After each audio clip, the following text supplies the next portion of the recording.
The jaguar opens the story by seizing a caiman, but the caiman fights back inside the same deadly water. The river calms, though predators still hold the banks. Green channels hide where the next strike may start. Beneath the surface, another caiman moves through darkness, and its kind gathers, turning mud into a danger zone. From above, the wetland looks peaceful but never is. Here in the Pantanal, every hunt reshapes the river.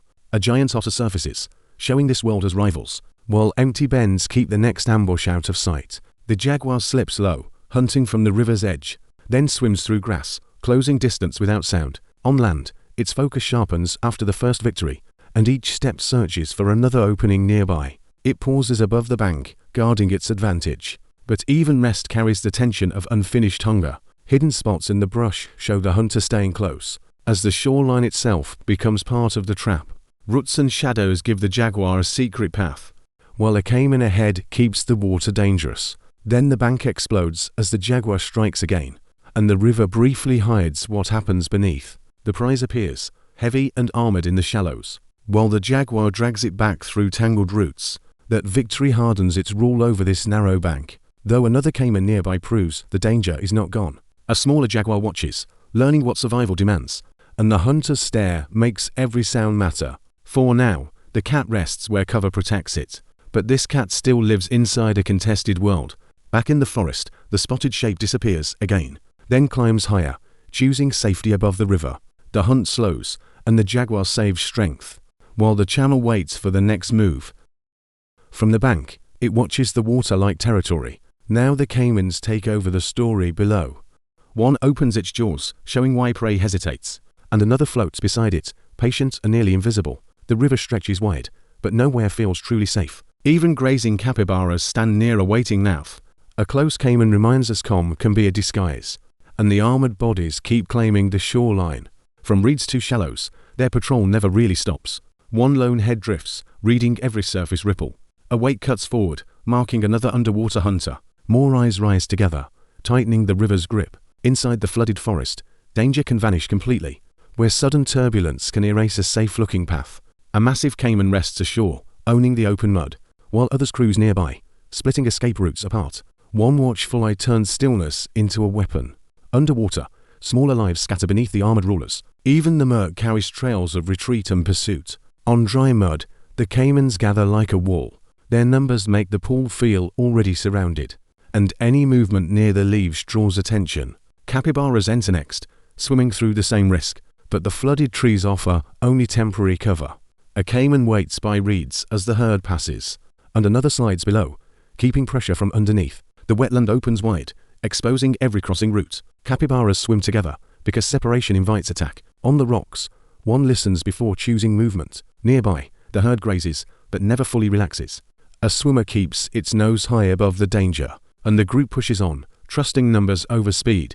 On dry ground, the herd bunches into defense, but the jaguar nearby keeps their peace fragile. Another capybara surfaces, caught between dangerous banks, while the water below hints at hidden mouths. Feeding continues, because hunger leaves no safer choice, and the young stay close among the taller bodies. Mother and pup face each other, learning the route. One feeds in open grass, risking a long reach. A caiman beside the meadow makes every bite tense. The herd edges toward cover as the pressure builds. Together, they use the grass to break the hunter's line, but one watcher in the reeds keeps measuring distance.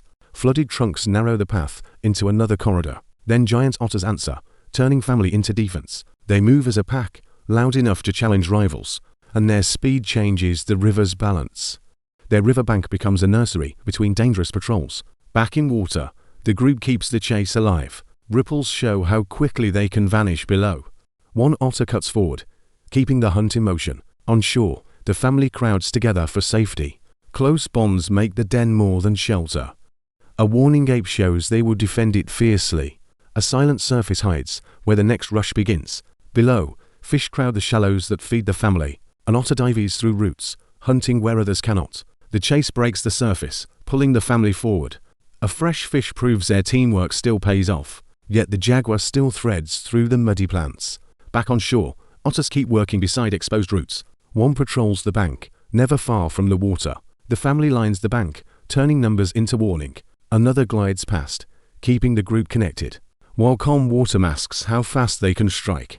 One bursts forward, keeping the territory alive with motion, while another surfaces where the wide water feels empty. From above, the Pantanal widens into rivers and forest. High above, blue macaws claim palms as their stronghold. Their pair bond now matters as much as strength. One bird feeds, preparing for the work ahead. Another grips the nest edge, guarding the precious hollow. A watchful adult checks the nest with careful patience. Its bright face signals a different kind of survival. Food becomes work, cracked open to sustain the pair. Across the sky, their blue wings carry the story upward. Back together, the pair keeps grooming and trusting.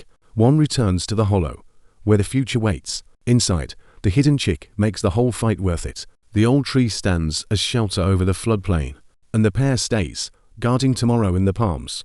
Above the palms, one parent keeps the nest in sight, but in the dark canopy, their refuge already feels fragile, because smoke is spreading across the forest floor. From above, the whole wetland shows what is at stake. Still, the macaw cracks food to keep strength, and returns through scar trees where nesting space is rare. Inside the hollow, the chick remains their hidden reason, while ripe palm fruit keeps the parents close. Back at the cavity, their bond holds the family together, and every fallen nut buys the chick another day. But near the ground, another survival story awakens. The anaconda waits low, reading movement through leaves, then slips into water, where the hunt belongs. Only a small ripple betrays its silent approach. Beneath the surface, its body turns the channel dangerous, and that blunt face rises toward the unsuspecting shore. Nearby capybaras feed, never far from sudden trouble, while the quails glide closer through floating cover. The calm herd shares the bank with feeding birds, until muscle and water close around a victim. The struggle disappears into coils no prey can break, and when it lifts its head again, silence returns. Across the floodplain, channels carry every hunter's path. Even its scales blend with mud and shadow. The meal vanishes slowly, proving patience wins here. Beyond the river, the forest keeps hiding more danger. Underwater, the snake's power stays almost invisible. On land, it crosses branches like moving roots, and the green canopy closes over what's happened. But the same undergrowth keeps every creature alert. At the marsh edge, a deer lowers its guard. The stag looks up, sensing the open water's risk. Still, flooded grass offers food they cannot ignore, and one young deer freezes among the branches. Across the reeds, the herd spreads out carefully. Each step through water makes distance their defense. One face rises, checking whether the danger passed. Then the path leads back through trampled wet ground. By fading light, feeding becomes a quieter gamble. From above, their safe corridors look painfully narrow. The wetland scars show how fast refuge changes, while hills and forests promise shelter farther inland. There, a tapir feeds with slow confidence. Its size helps, but the forest is watching. Hidden in leaves, it pushes deeper for food, and its flexible nose strips the green carefully. But a jaguar's eyes turn the calm into danger, so the tapir takes water as an escape route. Inside shelter, a mother guards her newborn closely. The striped calf carries the family's future quietly. When the river rises, they slip toward cover. Swimming lets the heavy body cross without panic. Farther out, another wanderer searches the open plain. The giant anteater moves slowly, but never aimlessly. Its nose reads trails hidden beneath dry grass. Then claws tear open the mound's defenses. Each lonely crossing leads it to another colony, because the real feast waits under packed earth. Deep inside, its tongue reaches where insects hide, and the tiny workers erupt around the breach. Dust and legs scatter as the raid continues. After feeding, it sinks low to save strength. Even its markings help it disappear in grass. Yet hunger soon pulls it back to digging. The long snout probes every promising trail, and the grass parts for its patient march. By sunset, the plain swallows its dark outline, close up, but strange armor explains its survival. Then forest shade gives the hunter safer passage, before the story shifts to a leaner shadow. Beyond the ridges, drier country opens wide, and the maned wolf slips through the scrub. Its long legs carry it over hidden paths. But cover matters, so it waits half concealed, then steps out, testing the ground ahead. Every steady stare weighs hunger against caution. At a tree, scent becomes a map, and the trail continues through dust and leaves. Its body is built for distance, not rush, so it keeps ranging across empty grass. Through broken scrub, the search stays restless. Even fruit becomes food when prey stays scarce. Night cameras catch the secret feeding that daylight misses. In darkness, instinct carries it between the stems, By day, the tired face keeps listening. Then a younger wolf rises through the grass and follows cover where the scrub breaks open. Panting hard, it still refuses to stop. A sudden pounce turns hunger into motion, but the grass swallows whatever it nearly caught. From above, its world looks wide but exposed. Roads cut through the range it must cross. Still, the wolf remains alert in green refuge. As evening spreads, the hunt becomes lonelier, and night returns it to ghostly black and white. Morning brings the marsh back to the birds. A jabiru works the mud for one more meal. Its bright throat marks a parent built for patience. Standing tall, it watches the grass for chances. Nearby, another joins, turning effort into partnership. Then the wetland gathers, dozens into one busy flock. One bird patrols the edge, while others feed. Reflections break as beaks search the shallows, and the colony spreads across the open water. Even alone, a jabiru keeps hunting through marsh. Above the grass, its nest rises like a fortress. Wings flare there, protecting chicks from heat and rivals. But the dry plain below tells another ending, where vultures gather before the feast begins. One dark scout circles higher, reading the air. Soon the scavengers return to clean what remains. A carcass opens the final chapter of survival. The boldest birds claim space around the body, and the king vulture waits like a silent judge, while a caiman carries the last reward away. The caiman's stare closes the carcass story behind us, and the wetland spreads out, carrying death into distance, where vultures return, proving nothing here is wasted. Clear water channels the next struggle into motion. Wide floodplains promise shelter, but never lasting certainty. Then the season dries, leaving open ground exposed. Large herds cross the heat, searching for remaining water. At the shallows, thirsty horses turn survival into conflict, and waiting caimans prove the pools are never safe. Bones nearby reveal what every mistake can become. The river keeps moving, pulling life beyond the plains. New channels weave deeper into wetlands rich with refuge. Capybaras gather together, because numbers mean protection. Above them, monkeys raid the palms before rivals arrive. The canopy thickens, shifting the journey into denser life. Bright birds signal that this forest hides gentler rewards. Then island hills rise, opening the Philippines chapter. A shy climber slips through branches almost unseen. Forest edges lean over water, linking canopy and coast. And blue coves reveal another world below the cliffs. Underwater reefs bloom, carrying the island's story offshore. Rounded hills show how strange this landscape can become. Then the Philippine eagle appears as its living crown. Its realm hides high among trees few ever reach. Every branch becomes a throne, lookout, and lifeline. Around it, broken islands shelter worlds cut apart. Dense forests remain the only bridge between them.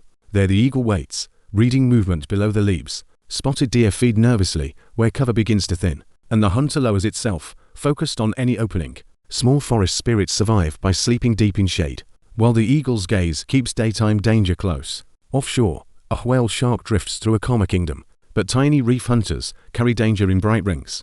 Their colors warn predators before the venom speaks. In muddy shallows, fish learn to live between worlds. Back in the trees, macaws test every safer route. Below them, crocodiles keep the water under silent rule. So every pause above the bank matters for survival. Even hanging colonies depend on these crowded coastal trees. The journey widens across islands, surrounded by restless blue. Channels split the land, making each refuge isolated. Settlements press closer, where forests meet the shore. Coral shallows still guard life along the edges.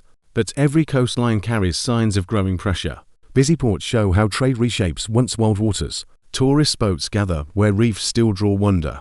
Above them, volcanoes keep building and breaking the islands. Their scars turn bare ground into future forest. Green slopes return, proving recovery is always possible. Yet sleeping mountains remind the islands of hidden fire. Limestone caves open older worlds beneath the canopy. Tiny islands reveal how easily life becomes trapped. On steep slopes, people carve survival into terraces. Each field line shows adaptation and into the hills. Beyond the farms, world coastlines still hold refuge. Quiet bays connect villages to the wider sea. Inland valleys show people and forests still competing. Then storm clouds gather, turning beauty into warning. Even bright shores remain exposed to sudden violence. Heavy weather rolls over mountains and darkens the coast. Waves pound the shore where cities stand too close. Inside the mountains, rain rebuilds the forest's strength. Mossy trunks store water like hidden reserves. From above, the green seems endless and secure. But the eagle reminds us this security is fragile. Even insects survive by becoming part of the leaf. Larger grazers move through mist before danger returns. The herd stays close, guarding the last wild bloodlines.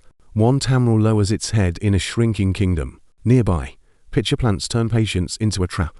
Wet leaves feed the floor that feeds everything else. A jawed ground bird searches quietly beneath the trees. An intact canopy proves what the islands still protect. The eagle's future depends on that unbroken green. Even the nation's money carries its endangered face. That symbol returns to the forest, alive but threatened. As it launches, the promise becomes action. Still, its sharp stare carries the weight of survival. Every glance turns the canopy into a guarded kingdom. Below, whole valleys hold the bird's last stronghold. Then wings cross the mist, searching for open paths. Old branches form the fortress it cannot lose. One flight connects hunting grounds across broken forest. Up close, the ruler looks calm but surrounded. A hidden chick makes the stakes suddenly smaller and higher. The parent watches, carrying tomorrow in that stare. Around the nest, rainforest must remain whole. Deeper down, tiny tarsiers wait for darkness. Their huge eyes turn fear into night vision. By day, they cling silently to safe stems, but night will make those eyes powerful. Shadows gather, and the smallest hunter begins to wake. Its stare cuts through the dark before it moves. Every narrow trunk becomes a path and shelter. Others wait nearby, keeping the family hidden. One young face shows how fragile this refuge is. Long fingers grip tightly against a dangerous night. Above, another tarsier prepares to leap into shadow. Then darkness swallows the root it must trust. Among tangled roots, secrecy becomes its best defense. Outside that refuge, burning clearings cut the story open. New plantations rise where old forest used to breathe. Yet protected coves still show what can recover. Green shores stretch on, but they need protection. Islands spread like jewels, beautiful because they are vulnerable. Open channels link them while keeping lives apart. From above, every bay looks like a promise. Limestone walls shelter lagoons from the harsher sea. But even paradise depends on careful choices. The view returns inland, where wild hills remain. Wet forest floor keeps the island heart alive. A tiny deer forages where silence means safety. Hornbills call from trees that must stay standing. Ground birds hurry through leaves before danger notices. And the waiting picture closes this fragile chapter. From that fragile forest, a bearcat takes the branches, while macaws crowd the same high crossings. But the bearcat keeps following scent through wood, and hollow trunks offer cover when daylight presses. Fruit-laden branches turn this caution into a meal, so the canopy becomes both pantry and passage. Its heavy body moves slowly, but surely onward. That wary face keeps checking every nearby opening. Then it settles higher, where escape stays possible, before slipping quietly back into the leaves. The search continues among fruit and filtered light, until younger climbers inherit the same hidden routes. Now black macaws take over the elevated roads, their troop balancing strength with constant watchfulness. Around them, the forest closes into green corridors, and the story drops to rooting snouts below. Wild pigs turn fallen scraps into family feeding grounds. Even the small ones learn where leftovers gather. One young pig tests the path between adults, while the largest keeps digging with quiet authority. The search spreads wider across damp soil and leaves. Mothers hold the patch as piglets crowd closer, and the whole herd advances through the open trail. One bristled face shows how hard hunger drives them. Still, every pause keeps ears open for danger. Beyond the trees, misted hills hold the same pressure. Dense paths carry the herd back toward cover, where a lone pig works the softened ground. Scattered feeders pick through patches before rivals arrive. A heavier boar claims the richest scraps, and its dark mass pushes others aside. This muscle keeps the forest floor firmly contested. Then the food chain sharpens at the river bank, where a crocodile turns muddy water into cover. Its armored face rises like an ancient warning, and even its half-hidden jaw threatens everything nearby. Ashore, the same power rests in full view. Then the hunter slips back into silence, only eyes and nostrils guiding the next move, until the body vanishes under shaded water. Sun flecks reveal another predator waiting below, and a pale throat breaks the surface briefly, where more bodies crowd the same dangerous pool. Beneath it, a larger shadow holds position. When the eyes surface, the river feels claimed. Green water hides teeth beside every bank. Even near barriers, their patience never softens. A sudden burst proves stillness can explode. Then algae covers them like living camouflage. One jaw resting open while the heat builds, and smaller hunters learn the same shoreline rules. Across the mud, the old threat keeps spreading. From the river, the story sinks into limestone, where a cave mouth pulls daylight underground. Running water carves its passage through rock, and hidden chambers hold the island's colder memory. Inside, darkness turns stone into a separate world. Stalagmites rise like teeth from ancient floors, while dripping ceilings record time grain by grain. Each chamber opens deeper into mineral silence. Then life appears where daylight cannot reach. Bats cling overhead, filling cracks with waiting bodies. Their colony turns stone ceilings into crowded shelter, and cave spiders patrol the margins of that dark. Scorpions prove the cave as predators too.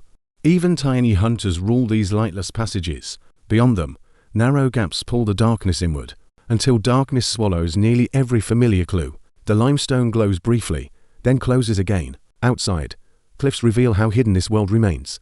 A small opening becomes the only way back, while mineral curtains guard the final chambers. Then the story rises into mangrove rivers, where waterways cut shelter through endless green. These flooded trees hold the coast together, and every tide feeds the maze from within. From above, the forest looks calm and ordered, but winding channels keep life constantly moving. The canopy hides a wet engine underneath, as each bend carries nutrients toward the sea. At water level, roots turn sunlight into shelter, and small lives begin to break the surface. A mud skipper drags itself onto breathing mud, using fins like legs where fish should fail. Its raised eyes watch both land and water, while rivals claim tiny castles of mud. One quick leap can redraw the boundary. Their flicking bodies turn mud into nervous motion. Even the surface becomes a busy hunting ground. Roots offer perches above the shifting waterline. A sudden splash hints at bigger trouble nearby, and the mangrove's quiet shelter turns uneasy. Then macaws reappear, watching from the trees. Their clever hands pry food from the shoreline. But crocodiles still cruise through the same shallows, so every meal is shadowed by watchful fear. The troop spreads across rocks at low tide.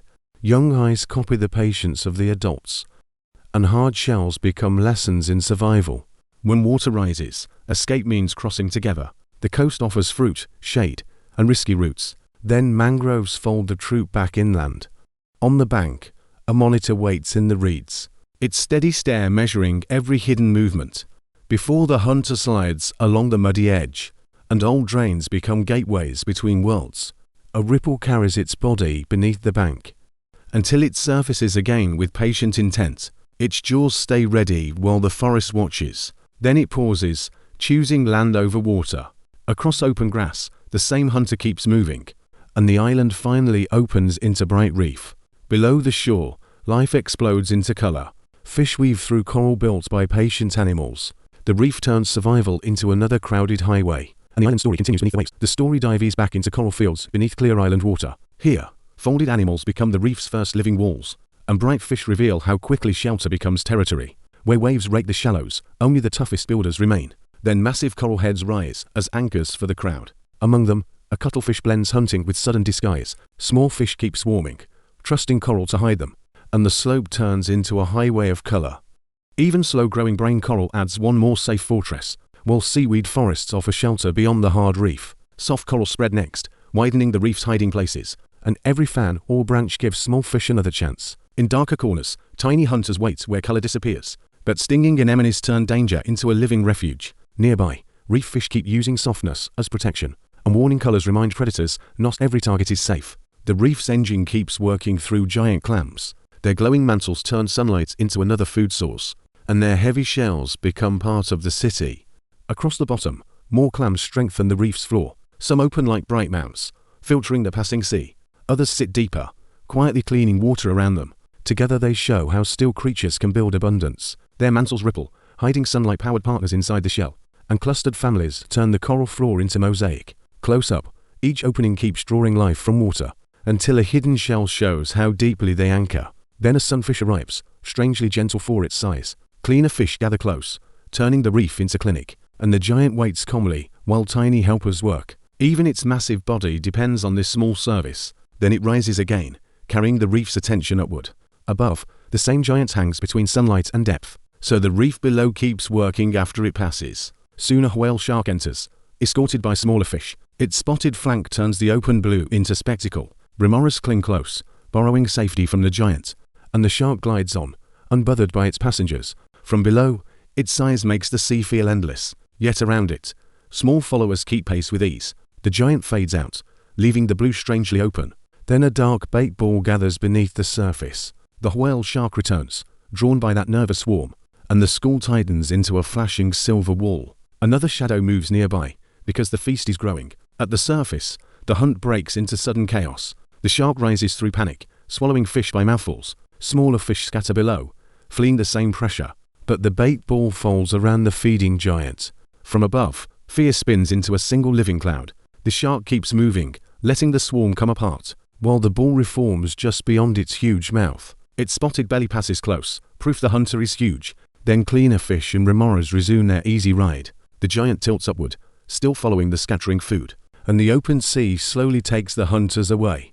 A faster predator cuts through, sharing the same reward, while the whale shark makes one more surface pass. After the frenzy, the story drops into seagrass, where a dugong grazes as calmly as a farmer. Its blunt mouth plows the meadow for a hidden food, and each slow bite stirs silt across the bottom. The grazer keeps feeding, reshaping the grass bed quietly, while clouds of sand mark every swallowed mouthful. Seagrass bends behind it, showing where life has passed. Then the dugong lifts away, carrying gentleness through blue water. Even small fish trail along, using its movement for cover. Back on the reef, danger shrinks into blue rings. The tiny octopus flashes venom before anyone gets close. A nearby coral looks peaceful, though danger hides everywhere. A disguised hunter blends with rubble almost perfectly. Another shape in the sand waits until movement betrays it. The blue-ringed hunter reappears, warning written across its skin, and it probes the cracks where tiny prey hides. Out on sand, even a speck can be lethal, while color-changing arms turn weakness into a trick. In seagrass shadows, camouflage becomes the safest armor, and striped arms search carefully through the dark blades. The reef opens again, but every shelter has eyes. A coconut shell becomes a bunker for one clever octopus. Nearby, another hides where coral and sand meet. Then patterned skin turns broken reef into perfect disguise. When it swims, the hidden hunter suddenly becomes visible, but it lands again and vanishes into rubble. A reef octopus keeps reading the bottom by touch, and its flexible body squeezes through another narrow refuge. Close up, texture and color erase its outline. Then another octopus marches across seagrass like living stripes. Beyond the hunters, coral gardens reclaim the frame, and tiny seahorses hide where branches match their bodies. Their tails grip fans that look exactly like them. Even bright polyps become cover for miniature survivors. White branches hold pale lives shaped by the current, and twisting coral turns camouflage into a whole landscape. A red seahorse disappears inside red coral branches. Then the wider reef shows what those hiding places protect. Fish crowd above it, trusting the maze below, and the water fills again with drifting, fragile life. Even bare branches may hold creatures almost impossible to spot, while rough coral beds keep multiplying secret paths. Seahorses stretch like twigs, hiding in plain sight. Then the reef wall leads back toward brighter shallows. In seagrass, another seahorse survives by staying still, and corals ahead keep the lagoon's engine running. From above, the island reveals the reef's blue border. Below it, fish clouds pour over the living wall. Stinging anemones return, offering shelter with a coast. Where coral reaches the air, life crowds both worlds. Underwater again, reef fish keep threading safer routes. But pale coral shows how fragile this shelter remains. Large table corals still stand like ancient roofs, and clownfish return to their stinging home base. Whole families weave through tentacles predators avoid. Their bright bodies prove danger can protect life. And the reef closes this chapter inside one living shelter. Inside that shelter, clownfish still trust a sting. Their bright bodies slip through tentacles enemies avoid. And soon a whole colony gathers around this refuge. Yet outside, hunters patrol the open water nearby. So the smallest fish retreat deeper into safety. The reef keeps offering pockets where weakness survives. Pressed close to their host, they wait out danger, and each return turns a stinging home into family. More anemones stretch across the rock like guarded rooms, while clownfish move between them as if mapping shelter. Above, the same blue world leads toward another struggle. On the sand, soft crabs survive inside borrowed shells. They carry those borrowed walls wherever hunger takes them. And underwater, every crevice becomes another possible hideout. Some shelters even come alive as stinging partners. Because without armor, a hermit crab is exposed. With living guards attached, vulnerability becomes a bargain. The shell protects the crab, while coral hides the shell. But finding the right home means entering danger again. Algae, darkness, and stingers all become camouflage. One crab wears a whole garden to disappear. Another freezes among rocks, waiting for safety to return. When rivals appear, the borrowed home becomes a prize, and the fiercest carrier drags its claim through the reef. Even a rough, bristling shell can mean survival. Murky water hides the search, but not the risk. Then the last wanderer slips into shadowed cover. But beyond these refuges, the coast is already wounded. Mangroves still guard the edge, where sea meets land. Their roots hold clear shallows that reefs depend on. Below, deep reef corridors keep life moving quietly. Above them, storms gather over the same fragile shore. Then smashed villages reveal how fast shelter can fail. Underwater, the reef feels that pressure in every current. Bleached branches warn that living shelter is losing strength. On land, stripped slopes send damage downhill. Fire and clearing weaken the forests protecting reefs. Even wildlife retreats to whatever cover still remains. Plastic then drifts into the nursery below, turning old hiding places into dangerous traps, and ghost gear traps travelers that should roam free. Nearby towns keep pressing against recovering waters. Heavy harvests pull food from the same shallows, and crowded shores leave little room when floods arrive. Dead coral shows what intact coasts must still save. Still, intact forests prove protection can begin upstream. So the chapter ends where hands choose repair,